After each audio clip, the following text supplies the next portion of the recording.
അദ്ദേഹത്തിന്റെ ഗൺമാന്മാരെ വിളിച്ച് അദ്ദേഹം എടുത്തിട്ട് പറയും, സാർ തിരിച്ചു വിളിക്കൂട്ടോ. അദ്ദേഹത്തെയാണ് UDF ഉത്തരവാദിത്തപ്പെടുത്തിയത്. അത് കഴിഞ്ഞു. അപ്പോഴൊക്കെ സ്ഥാനാർത്ഥി ആരാ?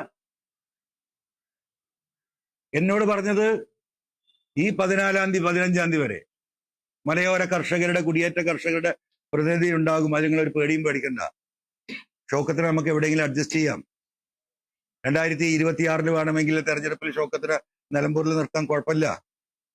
പക്ഷെ ഇപ്പം ഈ വന്യജീവി വിഷയം കത്തിക്കാളി നിൽക്കുകയാണ്. അതുകൊണ്ട് ജോയി തന്നെ ആയിരിക്കും സ്ഥാനാർത്ഥി. എന്നാ പറയുന്നത് അറിയാമോള്? ഈ പറയുന്ന 15-ാം തീയതി, ഈ മാസം 15-ാം തീയതി. ഓക്കെ, ഞാൻ ഷൗക്കത്തിനെ പറ്റില്ല എന്ന് പറഞ്ഞതിന് ഒരുപാട് കാരണങ്ങളുണ്ട്. ഞാനിപ്പോ അത് വിസ്തരിക്കുന്നില്ല. ആരെ നിർത്തിയാലും ഷൗക്കത്ത് അടക്കമുള്ളവരെ ഞങ്ങൾ പിന്തുണക്കും. ഒരു തർക്കമോ കാര്യത്തിന് വേണ്ട. കാരണം അത് പിന്നെ UDFന്റെ സ്ഥാനാർത്ഥിയാണ്. ഞാൻ UDFന്റെ ഭാഗമാകുമ്പോ. പക്ഷേ ഞാനും കൂടി UDFന്റെ ഭാഗമായി നിന്നാൽ ഈ പിണറായിസത്തിനെതിരെയുള്ള പോരാട്ടം TV അൻവറും UDFും ഒരുമിച്ച് നിന്നിട്ടും നിലമ്പൂരിലെ LDFന്റെ സ്ഥാനാർത്ഥി വിജയിച്ചാൽ ഉണ്ടാകുന്ന അവസ്ഥകളൊന്നും ആലോചിക്കും. പിന്നെ പിണറായിസ് ഉണ്ടോ? പിന്നെ ഇവിടെ ആന്റി ഇൻകമ്പൻസി ഭരണവിരുദ്ധത ഉണ്ടോ? കേരളത്തിൽ വരാൻ പോകുന്ന 140 മണ്ഡലങ്ങളെയും ഇത് ബാധിക്കൂലേ? ഞാൻ എന്തിനു വേണ്ടിയാ രാജിവെച്ചത്? 3-ാം വട്ടവും പിണറായി വരുന്നു എന്ന നരേഷൻ ഇവിടെ കൃത്രിമമായി സൃഷ്ടിച്ച് ഇവിടെ പ്രചരണം നടന്നുകൊണ്ടിരിക്കുകയാണ്. അതല്ല വസ്തുത.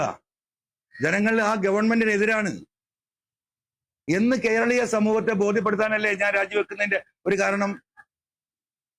എന്താ എനിക്ക് അപ്പ പറഞ്ഞൂടെ? പിണറായിക്കെതിരെ നിലമ്പൂരിൽ ജനങ്ങളെ ഒപ്പം നിർത്തി UDFന്റെ സഹായത്തോടു കൂടി ഞാൻ അവിടെ മത്സരിച്ച് ജയിക്കുമെന്ന് പറഞ്ഞാൽ വല്ല ആരെങ്കിലും പറ്റില്ല എന്ന് പറയോ? എന്നെ ഈ കുറ്റവാളിയാക്കുന്ന കേരളത്തിലെ ജനങ്ങളോടാണ് ഞാൻ ചോദിക്കുന്നത്. ഇവര് തടയോ? എനിക്ക് മത്സരിച്ചൂടെ? ഇപ്പൊ തെരഞ്ഞെടുപ്പ് ഘട്ടത്തിലല്ലേ?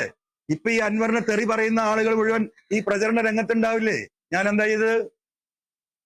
ഞാൻ പറഞ്ഞു, മലയോരത്ത് പ്രശ്നമുണ്ട്, ഒരു കുടിയേറ്റ കർഷകൻ ഇവിടെ സ്ഥാനാർത്ഥിയാവണം, അത് വലിയ ഇമ്പാക്ട് ഉണ്ടാക്കും. അതാണോ ഞാൻ ചെയ്ത തെറ്റ്? ഇപ്പൊ എല്ലാരും സ്ഥാനാർത്ഥി നിശ്ചയിക്കുന്നുണ്ടല്ലോ. ഒരു മലയോര കുടിയേറ്റ കർഷകൻ ആരെങ്കിലും പരിഗണിച്ചോ? ആരെങ്കിലും? ഇപ്പൊ LDFന്റെ സ്ഥാനാർത്ഥി ഉണ്ടല്ലോ, സ്വരാജ്. എന്റെ അടുത്ത സുഹൃത്താണ്, എനിക്ക് ഇഷ്ടമാണ് വ്യക്തിപരമായിട്ട്. പക്ഷേ ഈ പിണറായിസത്തിന്റെ കേരളത്തിലെ ഏറ്റവും വലിയ വക്താവാണ് ആര്? ഈ സ്വരാജ് അല്ലേ? പിണറായിസത്തെ താലോലിക്കുന്നതിൽ മുൻപന്തിയിലല്ലേ സ്വരാജ്?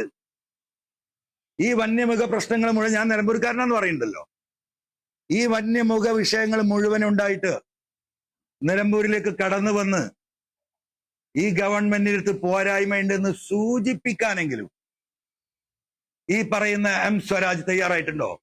നിലമ്പൂരിലെ ജനങ്ങളൊന്ന് പറയട്ടെ. ഉണ്ടായിട്ടില്ലല്ലോ. ഈ ജില്ലാ പോലീസ് സൂപ്രണ്ട് ഈ കോലത്തിൽ ഒരു ജനവിഭാഗത്തെ ഇങ്ങനെ വക്രീകരിച്ച് ക്രിമിനലുകളാക്കുമോ? ലോകത്തിലെ എല്ലാ കാര്യങ്ങളും സംസാരിക്കുന്ന സ്വരാജ് ഒരു വട്ടം ഒരു ഫേസ്ബുക്ക് പോസ്റ്റ് പോലീസിന്റെ നടപടി ശരിയല്ല എന്ന് പറഞ്ഞോ? സ്വരാജ് സംസാരിക്കും പലസ്തീനിലെ മുസ്ലിങ്ങൾക്ക് വേണ്ടി. മുടക്കൊന്നുമില്ലല്ലോ. പലസ്തീനിലെ മുസ്ലിങ്ങൾക്ക് വേണ്ടി ലോകത്ത് ഉണ്ട് എന്ന് പറയുന്ന ഇസ്ലാമോഫോബിയക്ക് എതിരെ